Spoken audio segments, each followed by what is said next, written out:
We are off and running with another episode of the Mike and Molson Too Good for Radio podcast, a.k.a. Sex and Poo podcast. We're going to get a lot of the former, not much of the latter, I guess, in this. Or latter, not the form. I don't know the formalities of all of that. But there's a lot of things going on. There definitely is some sex. We do have some bodily fluids Yes, we do. involved here. Yes. It's really going to be, just buckle in. Yes. Because things are going to happen here. Things are going to happen. You're going to hear some things. And we do want to mention, once again, the fine people in Nugenics. Make sure she'll like it, too. They're a fine sponsor of this particular program. Speaking of Nugenics, a lot of times you see the big hurt and old Mr. Flutie in there working out or whatever.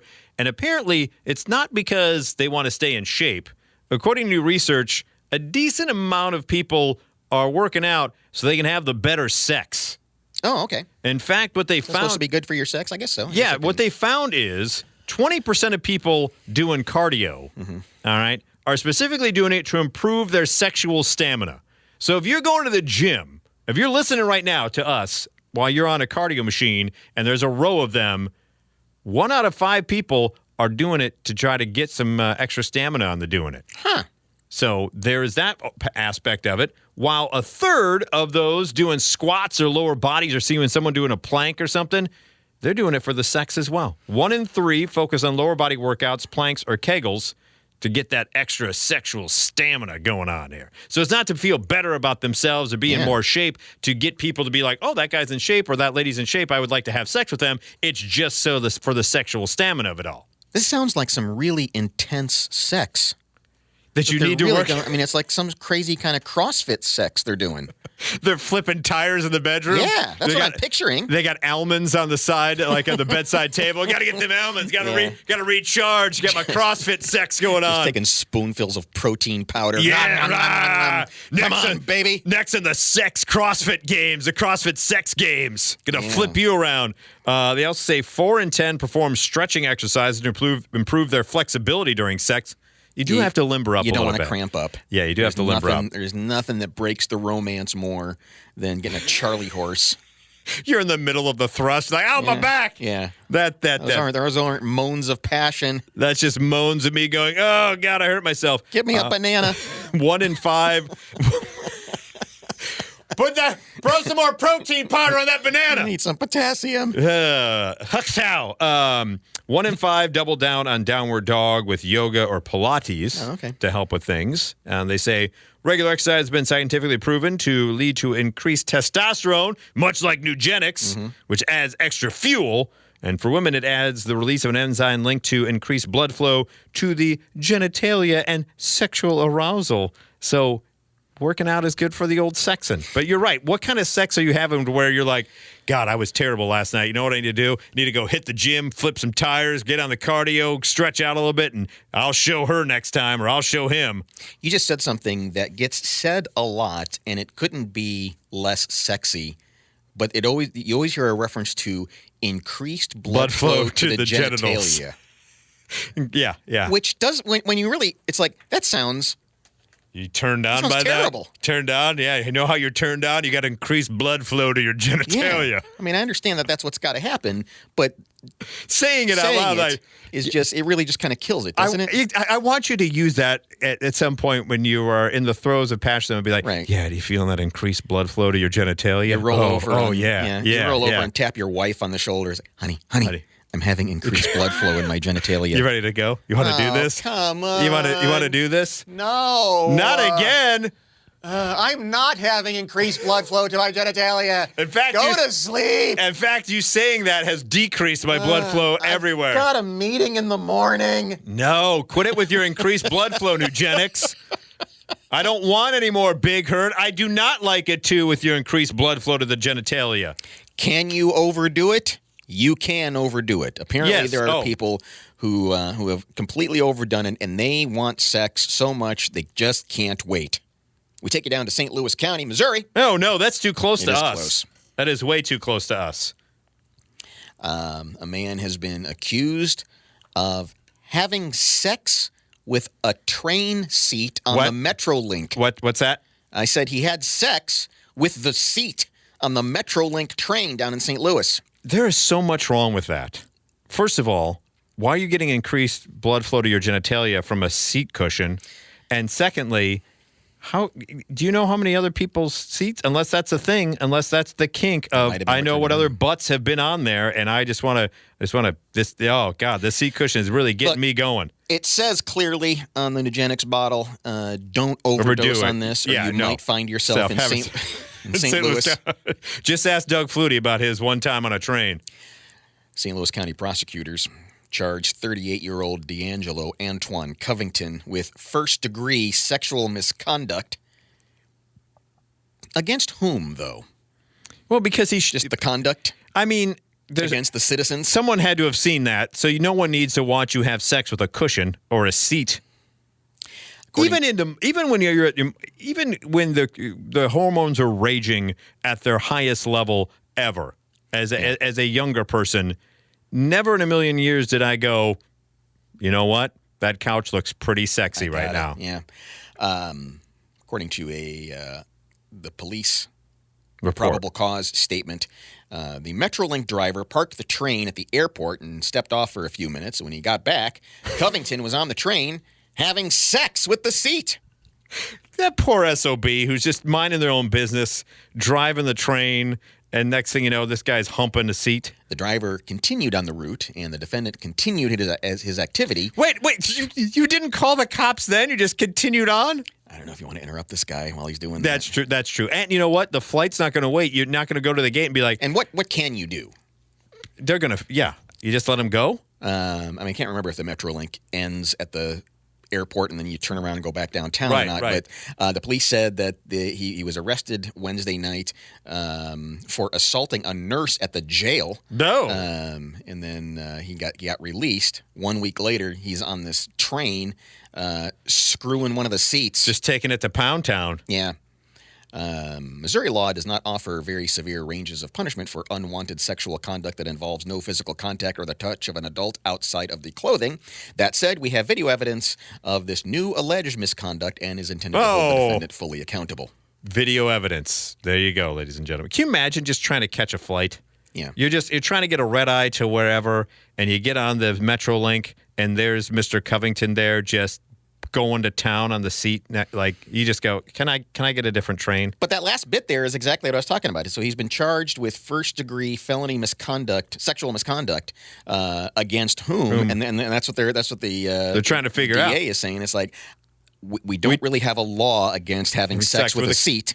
Well, at least maybe public indecency. Yeah. I guess they'll figure it out. Yeah, they will figure it, and rightly so. And then we go to Hidalgo County, Texas.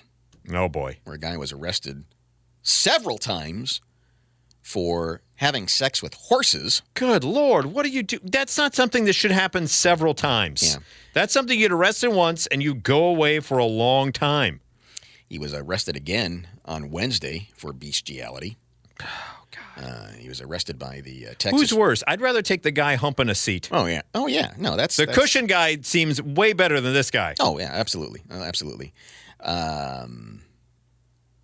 Someone was leaving wooden benches and chairs in their horse stalls. Oh, so he was doing it sitting down. They installed surveillance cameras to monitor the situation because they had a pregnant mare that was scheduled to give birth. Oh, I don't think it's his. Let's hope not. Let's hope not. Late March, one of the victims was looking at the surveillance camera when they noticed someone laying on the floor of the stalls. The victim then went to the stall and saw the individual on a chair standing toward the rear of the pregnant horse. Oh! And began fumbling with his pants. Oh, no! You don't do that. Can you imagine you're trying to see if your horse is going into giving birth. Yeah. And the next thing you know, you wake up, you look over at the horse monitor, and there's this guy. Authorities said the suspect was wearing a mask, because he's kinky like that. I don't want you to know who I am. It's our little thing. In 2013, he pled guilty after having sex with a horse named India. Okay. The sheriff... Lupe Trevino. That's a great sheriff. A great sheriff. I'm Sheriff Texas Lupe name. Trevino. If you're a Texas County sheriff, your name is Lupe Trevino. That's awesome. The warned. He said he's going to continue to do this. There are people in the neighborhood who are just sick and tired of it, and we need to do something about this. 2015, he was arrested trying to have sex with a horse again. Good Lord. This time, he sustained a leg injury after the horse wanted nothing to do with him. And Good on the horse. Just kicked him right in the thigh. Horse is going to be checked by a veterinarian. And make sure everything is okay. I think as part of his punishment, although he may like it, I think part of his punishment, you should just get a line of horses that kick him right in the junk. Yeah, really. To the point where there would be no increased blood flow to his genitalia ever again. Yeah. Just continue to just kick that boom, his boom, sentence boom, is he needs boom. to stand behind a horse while somebody blows up a paper bag and pops it. Yep, exactly. And then that should be the end the of... horse freaks out and kicks him right in That the should be the end of that particular gentleman. That would be fantastic.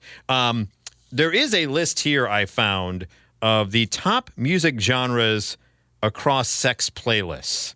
Oh. So people like to set the mood. So not only do I have the genres, but I have a breakdown of like the top 10 throughout. So so you've already done your calisthenics to everything. Right. Hopefully you're not too rubbed up to where you're doing something inanimate. The horse kicked you in the leg. Yeah, and you're ready to go. So here are the top music genres. What would you think would be number one for people when it comes to having some sex? I think R&B. That actually comes in at number 3. Jazz, John Coltrane kind of a thing? No? Not even on the list. Number 1 is pop music. Oh. Number 2, hip-hop or rap. 3, R&B or soul. No kidding. Yeah. 4 is weird to me, indie rock. Indie rock's kind of whiny. I guess it depends what you're picking. Yeah. I don't know if I'd be willing to do the old hibbity-dibbity to indie rock. Although I guess, do you call Kings of Leon indie rock sounding? I think so. So some Sex is on Fire type thing. I can see that. Number 5 was alternative. Number 6, EDM. Sorry, I'm out. Try keeping up with...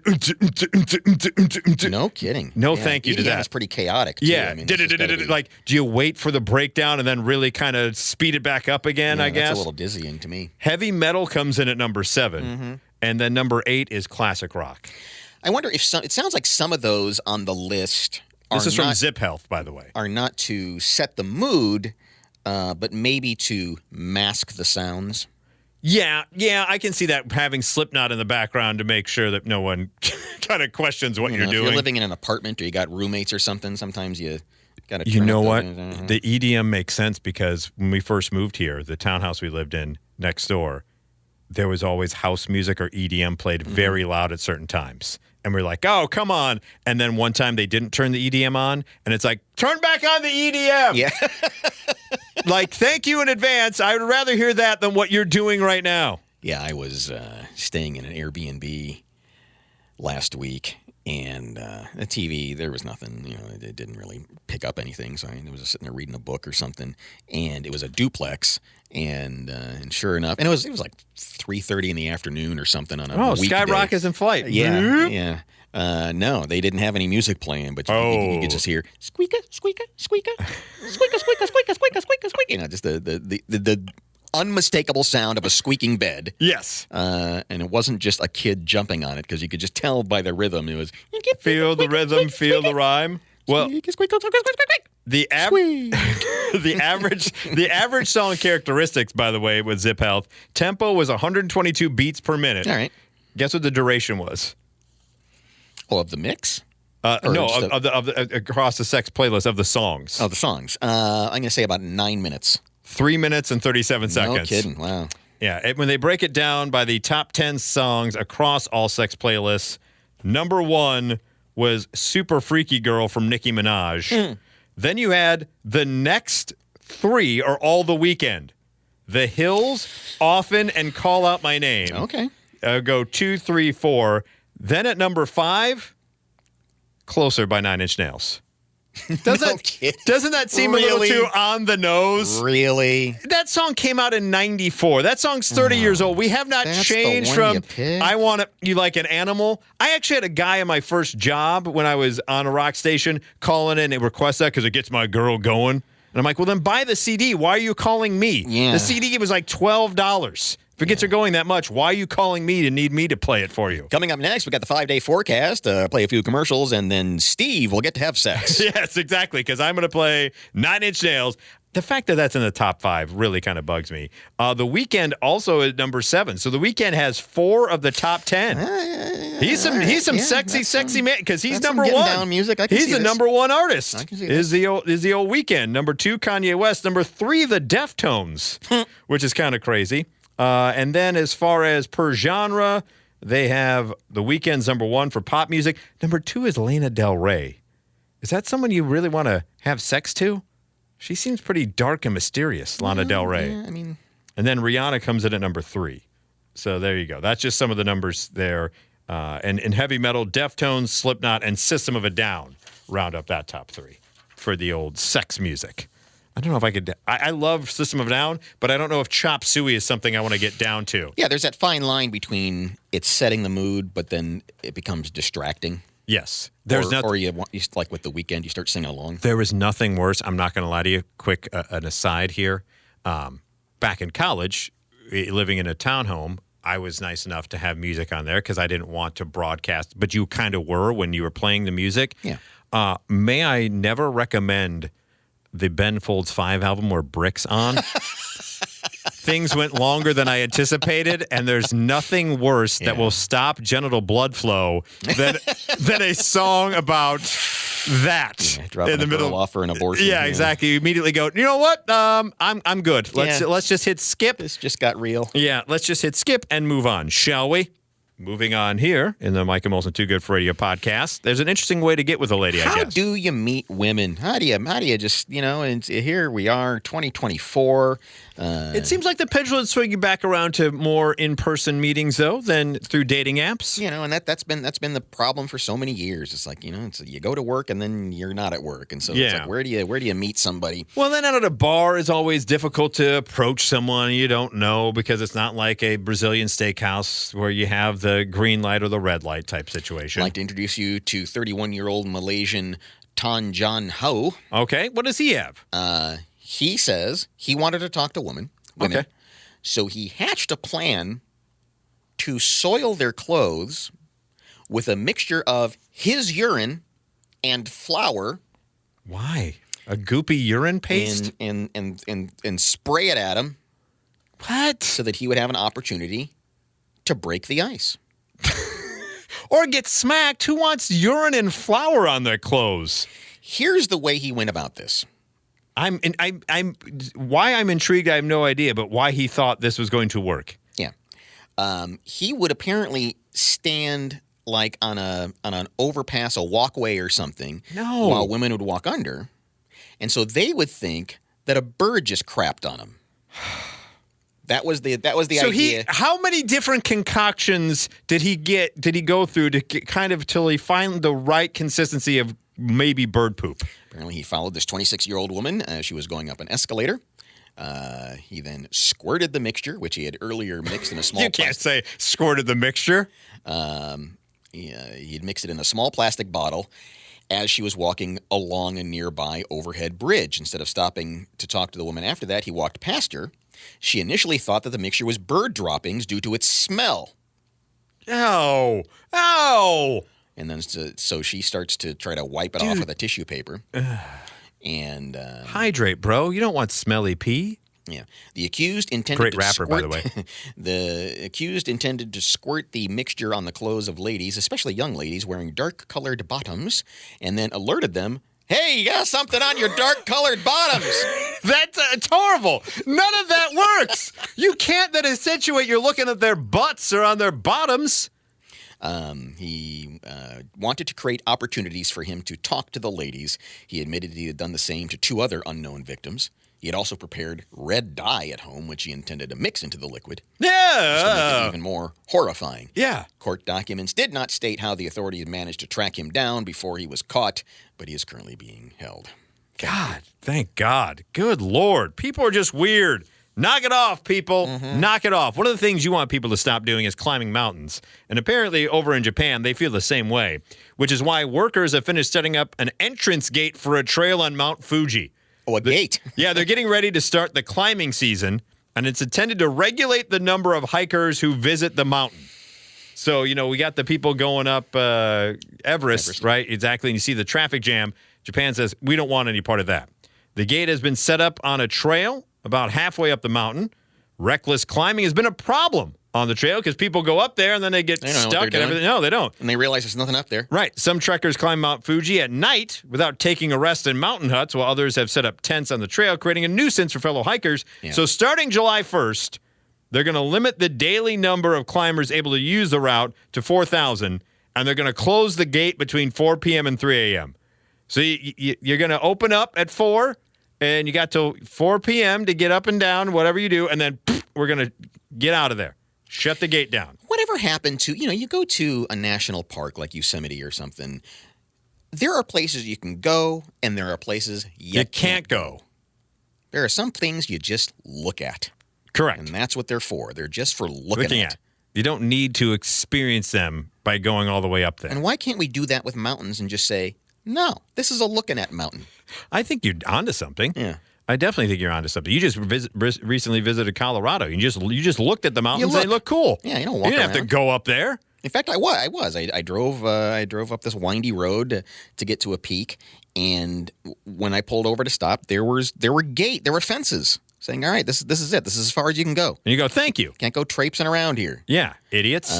Or there's a hiking trail or something like that. Yeah, and what they should do is just keep lowering the height of the mountain, until they get to a mountain size where people don't die. Okay. And then you can climb that. Then you can climb that one. I like that. But if anyone's ever died on it, it's you just can't go. Yeah, if you have to go up it and when it's thawing out, there's dead bodies under there, probably shouldn't go up there. By the way, to climb this particular trek on Mount Fuji, you're going to be charged 2,000 yen. Mm-hmm. Or about $13 American. Yeah, that's not much, is it? They will conduct a trial on Wednesday to prepare for the opening of the climbing season. They're going to simulate their workflow, such as checking entrance fees that have been paid by the trekkers through the gate, determine protocols such as where to deploy security staff, and they say no rules on climbing Mount Fuji will change significantly this year. He says he hopes trekkers will follow the rules and enjoy a safe and comfortable mountain climbing experience. I think we've talked about this before. It's getting to the point where it's no longer impressive. No. You're not the first. No. You're not the 10th. You're the 150th or at some point the 500th. Who cares? You're probably 2 or 3 degrees away from somebody who has tried to climb Mount Fuji or K2 or whatever Everest it may or be. Something. And if somebody says that, you go, yeah, you and about 40,000 other people. So what? It's not as impressive as you thought it was. Yeah. You ding-dongs. Go to the bottom of the ocean and see how that goes. Right, exactly. The submersible. Let me know when you get to the Marianas Trench. Yes, let us know when that happens, you jerks. Then I'll be impressed. Yes. What do we got? What do we got to wrap things up here today on the Too Good for Radio podcast? We got a guy whose pastime, and he's only one of fewer than 100 people who do this. Okay. I hope it's not shoot people with urine and flour mixtures. No. He collects barf bags. What? And I think I noticed this on the last flight I was on. I'm not sure that they still have those in those pockets. I noticed that they did. They did? Okay. Yeah. They do.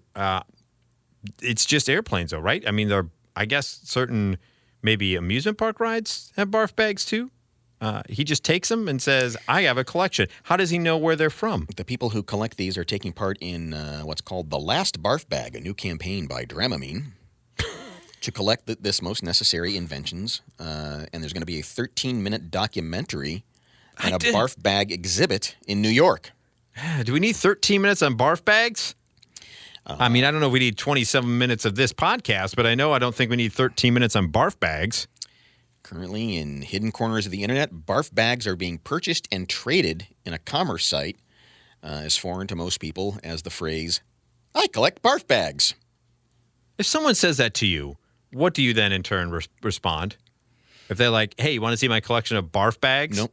No, I don't. Are they used? Are they not used? I don't think if there's a collection of anything I'd want to see from somebody. That's true. Yeah. That's true. Baseball cards, maybe. Baseball cards, okay. I had a friend, I think I mentioned this before, who collected coins growing up. I'm sorry, it may be your jam, but there's nothing more boring than him showing like, oh, this is a Buffalo nickel head or whatever going on. Like, so what's it worth? Oh, it's worth like $10. Cool. Cool story, bro. This is boring. Let's go do something else. Steve Silberberg. Of course. If anyone's going to be... out of all the things... Hi, I'm Steve Silberberg. That sounds like a barf bag collector. It does, yeah. He started collecting barf bags in 1981. He thought he'd be the only one. For good reason. Like when I collected TV guides. Why did we do that? Yeah, I don't know. I'm because everybody had a collection, and you felt like you had to collect something. Right, correct. And I would go through too. And there's some things that I collect. Like I used to do it, and I don't know why, and I still do for some reason. I collected and kept receipts from every trip to Disney. Okay, I'm like, why am I doing that? Well, I can see what I ate back then. It's like, well, who cares? Right. Who cares what I ate at Disney 14 years ago? He said, it's the same thing. When he was young, he said, I'm going to collect something, but everybody's collecting stamps and coins. After dabbling with collections of sardine keys and styrofoam weights. What in the hell is this guy doing? He was inspired in the seatback of a cross-country flight from Boston to San Francisco. This is mine now. He has a Maine license plate that says barf bag. That's okay. Out of all the ones that they say no to, barf bags okay is on the back. Yeah. Nobody collects these, he remembers thinking. That's what I'm going to do. By the way, what's going on with the kids in his neighborhood that it was stamps and coins? Yeah. So, continue though. But anyway, so he thinks he's the only one, and then the internet pops up in the 90s. He starts searching around. What do you know? There's a barf bag collectors. There's a community of barf bag collectors. Is there a barf bag show like they did with trading cards back in the 90s? And apparently there are now collectors all around the world, and there will soon be a. How do you tell the difference? Every barf bag I've seen is just plain white. This apparently is not the case, because I'm looking at some pictures here, and they all have something unique about them. So maybe at a time they had airplane logos on them or something. I guess they could be. I guess. Yeah, there's multicolored. Some have logos. Some have diagrams on how to use them. They're not just a plain white little bag anymore. That goes on back there. Well, good on him, I guess. He found his bliss. He says, collecting barf bags. He says it's a good litmus test. If you tell people you collect barf bags and they think it's cool, those are the people I get along with. But if they say, oh, gross, I don't want anything to do with that. You know what? He's not wrong. It's also a good, hey, Steve, right? That was his first name? Yeah. Steve, it's a good litmus test for the people as well. Yeah, as much as you think you're judging them, they're judging you. It's a good thing to be like, hey, Steve, nice to meet you, Steve. What are you into? Well, I collect barf bags. Well, good talking to you, Steve. I'm going to move on. I'm going to move on to the next one. My apologies there. Yikes. Yeah. So there you go. Sex, urine, and barf all in one. All right. We got it all. We did it all. Yes, exactly. You know what? But to be honest with you, I think those ladies in question, out of all the people we've talked about today, I think Steve's the guy I would actually go out to dinner with. You do want to have at least a half-hour conversation and say, "All right, explain yourself." I got no use for seat humper, right? A horse doer, urine and flower squirter. Yep. Give me Steve and his barf bags. I will listen to Steve. I'll listen to him do an entire symposium before hanging out with the others. And the couple that's listening to 9 Inch Nails. I probably know what's going on with them. God, I bet you they still call that radio station to this day. They probably do. They still haven't bought that CD. And if you're listening there, Charles, this next one's for you.